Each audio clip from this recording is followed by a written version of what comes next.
చాలామంది అనుకుంటారు యేసుప్రభుని నమ్ముకున్నాను కనుక, యేసుప్రభుని నమ్ముకున్న వారికి ఏ ఆపద రాదు, ఏ కఠినమైన స్థితి ఉండదు అనుకుంటారేమో. నిజమే, కానీ నీకు శ్రమ, ఓర్పులో పరీక్ష, పరీక్షలో నిరీక్షణ, ఇంత లింక్ ఉందండి.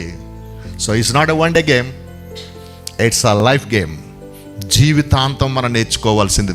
మన స్థితిగతులు ఏదైనా మన లైఫ్లో శ్రమ, ఓర్పు, పరీక్ష, నిరీక్షణను బట్టి, ఆ యొక్క శాంతాన్ని బట్టి, ఆ యొక్క శ్రమల బట్టి అతిశయపడాలి. హల్లెలూయా. ఈరోజు నువ్వు కట్టుకున్న కుటుంబం అవనివ్వండి, నీ ఉద్యోగం అవనివ్వండి, నీ వ్యాపారం అవనివ్వండి, మస్ట్ బి లైక్ దిస్.